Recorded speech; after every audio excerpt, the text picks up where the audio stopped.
बड़ी खबर आ रही है इस वक्त पाकिस्तान के खिलाफ AIMIM चीफ असदुद्दीन ओवैसी की मांग के बारे में। प्रधानमंत्री नरेंद्र मोदी ने जहां पाकिस्तान के खिलाफ टीम इंडिया में असदुद्दीन ओवैसी को भी शामिल कर लिया है, इस पर आपको बता दें इसके पीछे काफ़ी बड़े कारण भी माने जा रहे हैं। पहलगाम में 26 पर्यटकों के निधन के बाद भारत ने कूटनीतिक जवाब देते हुए सर्वदलीय डेलीगेशंस बनाया। इसमें शशि थरूर से लेकर AIMIM प्रमुख असदुद्दीन ओवैसी भी शामिल हुए। ऐसे में ओवैसी के बदले रुख और पाकिस्तान के खिलाफ उनके सख्त बयान से ये फैसला मोदी जी ने लिया है। आखिर में उससे देखा जाए तो भरोसा करके, जी हाँ, कहीं ना कहीं प्रभावित होकर, ओवैसी के बयानों से प्रभावित होकर मोदी जी ने उन्हें शामिल किया है इंडिया के उन डेलीगेशंस में जिसमें बाकी और भी नेता हैं बीजेपी और कांग्रेस के। पहलगाम की वादियों में 26 पर्यटकों के नरसंहार के मामले में भारत ने पाकिस्तान को करारा जवाब दिया। पाकिस्तान प्रायोजित आतंकवाद के घिनौने चेहरे को फिर से उजागर किया गया और ऑपरेशन सिंदूर के बाद पाकिस्तान ने भारत के सामने घुटने टेक दिए। इस कायराना हमले के बाद भारत ने कूटनीतिक पलटवार का जो फैसला लिया, इस पर पीएम मोदी ने पाकिस्तान के नापाक मंसूबों को दुनिया के सामने बेनकाब करने के लिए एक सर्वदलीय डेलीगेशन का गठन कर दिया। बता दें, इस टीम में कांग्रेस के शशि थरूर और मजलिस के असदुद्दीन ओवैसी जैसे धुरंधर शामिल हुए। हमने आपको इस बारे में पिछली रिपोर्ट में भी जानकारी दी। क्या आपको पता है क्यों आखिर ओवैसी को शामिल किया गया? इसके पीछे कारण बड़ा माना जा रहा है, क्योंकि ओवैसी जिस तरीके से पाकिस्तान के खिलाफ सख्ती बरतते नजर आए हैं, अपना अलग तरीके का चरित्र उन्होंने सामने लाकर रखा है, जिससे बीजेपी, भाजपा सरकार और पीएम मोदी खुद भी प्रभावित हुए। और आखिर में जब मोदी जी ने यह फैसला लिया तो ओवैसी ने भी लिखा, जी हाँ, ओवैसी ने लिखा, मैं हमारी रक्षा सेनाओं की तरफ से पाकिस्तान में आतंकवादियों ठिकानों पर किए गए टारगेट अटैक का स्वागत करता हूँ। पाकिस्तान को ऐसा सबक सख्त सिखाया जाना चाहिए था और हुआ भी। अब फिर कभी दूसरा पहलगाम ना हो, इसके लिए तैयारी करनी होगी। पाकिस्तान के आतंक ढांचे को पूरी तरह से नष्ट कर देना। जय हिंद। इस आक्रामक बयान ने ओवैसी को अलग तरीके से सामने लाकर रखा। मोदी सरकार के सामने ओवैसी का रूप अलग तरीके से सामने आया और मोदी सरकार प्रभावित हुआ। कहा जा रहा है ये सिर्फ राजनीतिक बयान नहीं बल्कि देश के दर्द की अभिव्यक्ति थी ओवैसी की, जिससे प्रधानमंत्री नरेंद्र मोदी जो है ओवैसी को डेलीगेशन में चुनते हुए नजर आए और उनसे प्रभावित हुए। पहलगाम के बाद उनका बदला हुआ रुख और देश के साथ खड़ा होना, सरकार के साथ निष्पक्ष भावना के साथ खड़ा होना मोदी जी को उनकी तरफ प्रभावित कर गया। पाकिस्तान को बेशर्म और असफल देश करार दिया असदुद्दीन ओवैसी ने।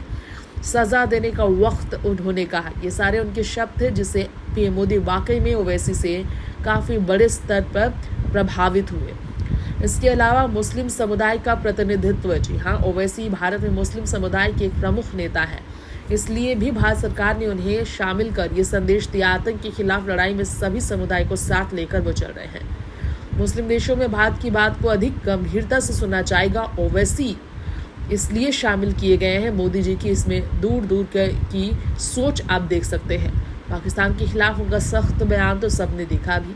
अंतर्राष्ट्रीय समुदाय से अलग थलग कर देना चाहिए पाकिस्तान को आतंक के समर्थन के लिए, ये ओवैसी का कहना भारत में पीएम मोदी को उन्हें आगे बढ़ाने के लिए मजबूर कर गया है। अंतर्राष्ट्रीय मंच पर मुखर आवाज ओवैसी बनेंगे, जो कि उनकी ताकत है। एक कुशल वक्ता है वो, उनके पास अंतर्राष्ट्रीय मंचों पर भारत का पक्ष रखने की क्षमता है। ये भी कारण है कि पीएम मोदी ने असदुद्दीन ओवैसी पर मेहरबान होने का फैसला लिया। ओवैसी अपनी उपस्थिति से बहुत बड़े स्तर पर पाकिस्तान के खिलाफ अंतर्राष्ट्रीय स्तर पर भारत के लिए समर्थन जुटाने में मदद करेंगे। मोदी जी को पूर्ण भरोसा है असदुद्दीन ओवैसी पर। इसके अलावा ओवैसी को डेलीगेशन में शामिल करके पीएम मोदी ने विपक्षी एकता का बहुत बड़ा संदेश दिया है। ये फैसला इस बात का सबूत है कि राष्ट्रीय सुरक्षा के मुद्दों पर सरकार और विपक्ष एक साथ है।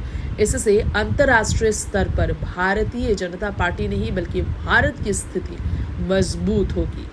पीएम मोदी की सोच बड़े स्तर पर, वैश्विक स्तर पर ओवैसी को साथ लाने के पीछे काफ़ी बड़ी है। हमने आपको डिटेल में बताया।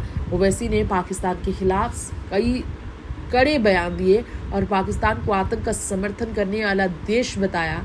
उसे अंतर्राष्ट्रीय समुदाय से अलग थलग करने की मांग की और उनकी यही मांग विश्व भर में बढ़नी चाहिए, वैश्विक स्तर पर होनी चाहिए। इसी उम्मीद के साथ मोदी जी ने ओवैसी को वैश्विक स्तर पर भारत के प्रवक्ता के तौर पर, डेलीगेशन के तौर पर चुनने का फैसला लिया। पाकिस्तान के खिलाफ भारत के रुख को और मजबूत करते हुए एक मजबूत समर्थक के तौर पर ओवैसी ने रखा और भारत के सामने उन्होंने एक एग्जाम्पल सेट किया। जब बात देश की हो तो धर्म और जाति नहीं बल्कि हर भारतीय एक ही जुबान बोलता है, ये बात ओवैसी ने साबित की। उन्हें डेलीगेशन में शामिल करके भारत सरकार ने ये भी संदेश दिया है कि आतंकवाद के खिलाफ लड़ाई में सभी समुदाय को भारत एक साथ लेकर चल रही है। ओवैसी की उपस्थिति से मुस्लिम देशों में भारत की बात को गंभीरता से सिर्फ सुना ही नहीं जाएगा बल्कि बातों को गंभीर तरीके से लिया भी जाएगा और प्रभावित होंगे मुस्लिम देश के मुस्लिम समुदाय ओवैसी के मुस्लिम कड़े नेता होने के कारण।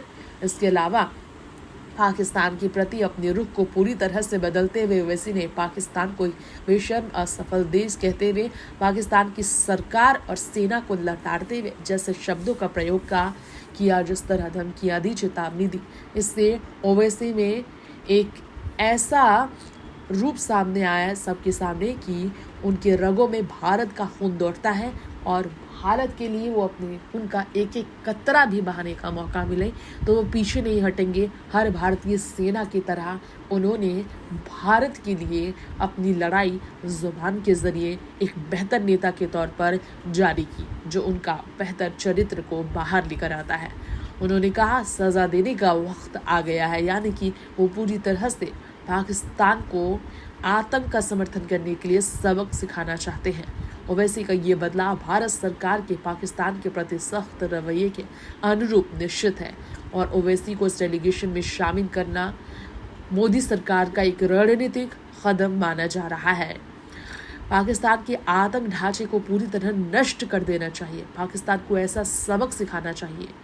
आतंकवादी ठिकानों पर किए गए टारगेट अटैक का स्वागत करते हुए ओवैसी ने कहा था। उनके इस आक्रामक बयान ने ओवैसी के रुख में आए बदलाव को स्पष्ट किया।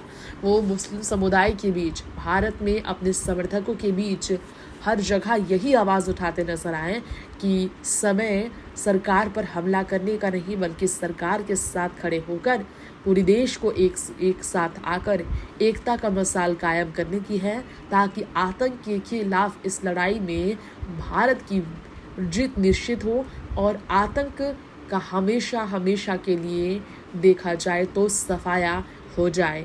उनके इसी सोच और विचार ने ही प्रधानमंत्री नरेंद्र मोदी को ओवैसी को राष्ट्रीय स्तर पर इंडिया के डेलीगेशन में शामिल करने के लिए सोचने पर मजबूर कर गया।